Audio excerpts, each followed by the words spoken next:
everyone, it's John Brewer here with Practice & Company, South Florida's premier restaurant broker, South Florida Restaurant Buzz. And it's my honor to have with me now Mr. Mike Goodwin. Hello, John. Mike, Good morning. Good morning. Mike is coming into a space that used to be called The Zone, among other places, in Boca Raton and Federal Highway, and we're catching him in the beginning of his concept here. Just wanted to get a little overview from Mike on what's going on and what's happening here. Mike and I actually met each other a while back through a friend, Beth Azor. We actually knew each other a little bit from Las Vegas, kind of ran around but never physically met each other over at the Palms.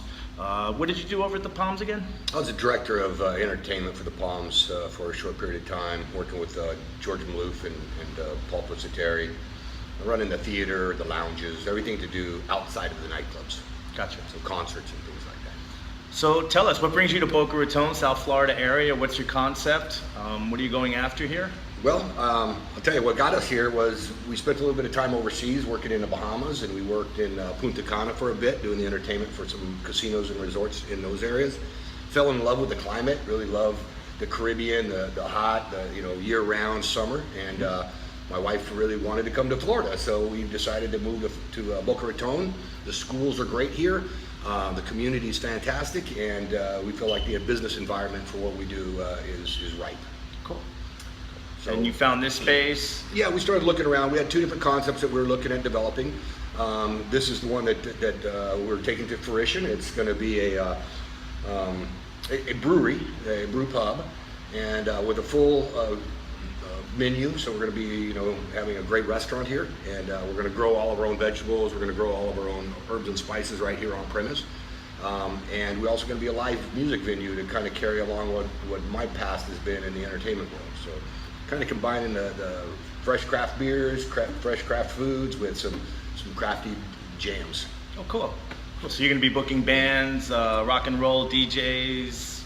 Mostly live bands. Some DJs will perform here during different times. We're going to be very cognizant of noise levels during the lunch hours, the early evening hours, and then let it rock and roll at night. Okay, so you'll be open to 2 a.m., I imagine? We will be, and we'll be very family oriented. We have huge patios surrounding the building. Right. We're going to have all the accoutrements that you would find at a typical brewery and a tasting room, with the games and the things on the patios, and then tie it in with more of your restaurant vibe on the inside. But we also will feature all the sports. We'll feature UFC fights. We'll feature all the football, baseball, basketball, everything, soccer, hockey. So basically a good meeting place for people, food, beer. Yes, it's going to be a casual, the atmosphere is casual, but the food and the beer is serious. Okay. Well, tell me a little bit about the way the beer is going to be set up. I know we kind of talked about where you're going to be placing everything. Well, I think that obviously the craft brewing business has grown exponentially over the last 10 years, and right now we have over 5,500 breweries throughout the United States that are craft brewers. Oh, wow. They're now taking about 20% of the market share of beer sales in the United States, which is amazing.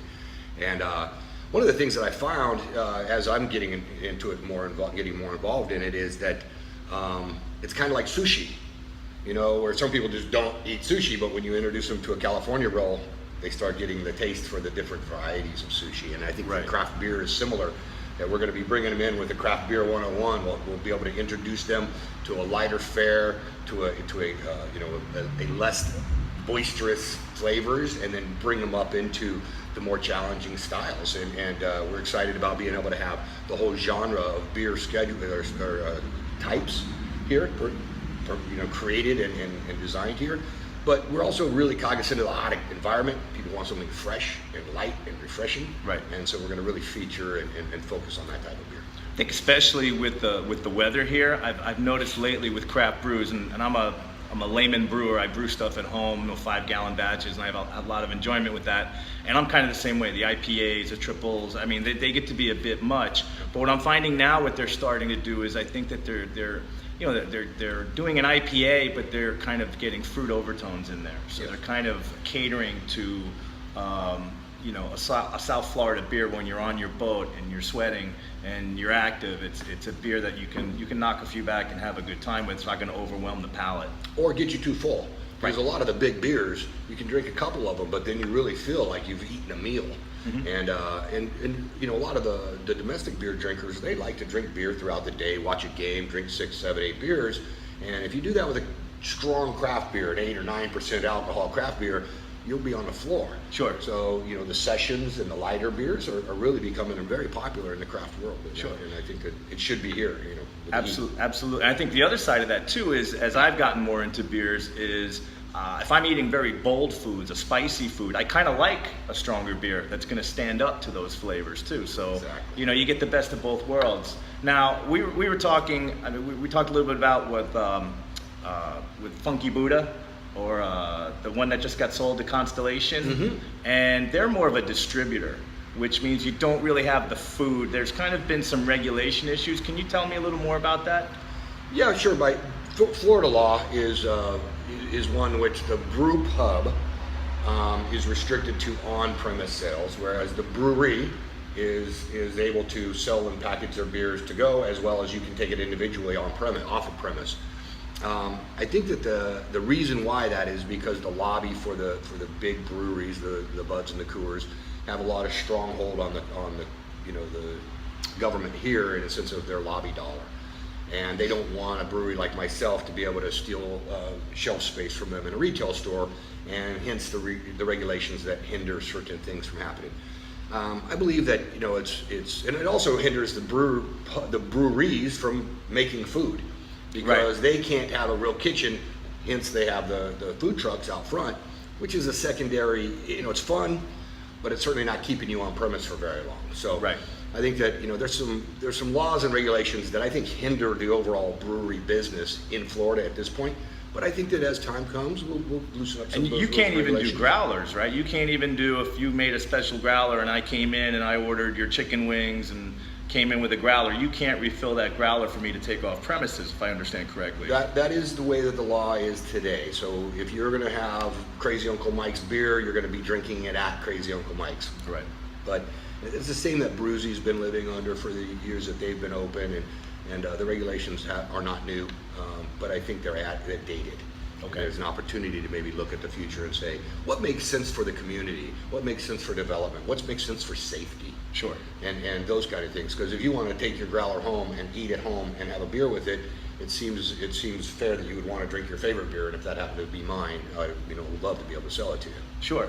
So you've been kind enough. This is you're in the demo phase right now, I believe, still kind of salvaging what you can in the space, and I know you've got plans that are very detailed about what you want to do, putting the what do they call the brew barrels? Yeah, the kettles and Kettles. Yeah, the kettles is the actual brew house, Mm-hmm. and then you've got your fermenting tanks, your bright tanks, And that's going to be kind of a display in the front, right? Yeah, in fact, that was another thing that I was making a point of, kind of Brewing 101. When you walk into our location, we're not hiding our system. It's not behind a wall. It's up front and center. You'll be able to watch the brewer do his thing during the day if you come in on brew days. It'll be restricted from access to walk in there and get close to it in the sense of walking through it without a tour. But it will be very close. It'll be so close that you really don't need to, and you'll be able to watch and see. And it's going to be pretty interesting because we're putting it up front and center. We're making it a showpiece of our property as the brewery. Excellent. I know you guys are working on the facade too, and I'm going to show some pictures to go along with that and what you guys are going to do. You've been kind enough to let us come in here, and we're going to check back on you from week to week and time to time and Great. see how the whole crazy process for Crazy Uncle Mike's comes along here. We appreciate that.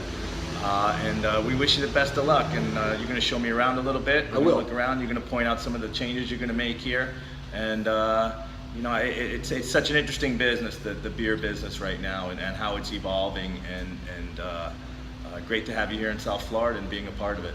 We're excited to be here, and we appreciate the welcome that we've gotten as we've started to delve into the business aspects in Boca.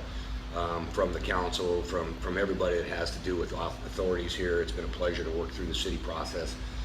Got a great group with Everglades Group, which is a construction GC as well as an architectural firm that's on board designing it, and that team's been fantastic. So we're excited about being here and look forward to serving the community and doing some special things. Hey John, we're outside right now underneath the portico shed that we're actually going to be taking off of the building because it really dates it. We're going to take down the awning, and we're going to take down those Italian pillars too because they don't really fit. When you see what's going to be done, it's going to be tin roofs and no more Pueblo tile. It's going to be very modern looking brewery style building. So you're going to like what you see. Come on in. We're going to remove these doors and move them to the center. And this will be our brewery right here. gonna be a little bit dark. No, we got good color here. So our brew kettles will be in this area. We're gonna have a 10-barrel brewing system that's gonna be steam fired. If you know anything about brewing systems, there's direct fire or steam fire. Steam fire is a lot more controllable, and it's what they use on the bigger systems. So it'll be something that we'll be really proud to have here. And it's a brand new system. It's already been ordered, and we're excited about having it. So we're back in the main dining room and the entertainment facility.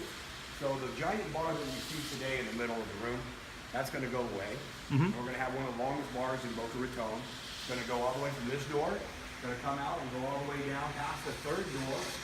And it'll also have seating on these outside doors from when you're on the patio. So you're going to have seating indoors, seating outdoors at the bar.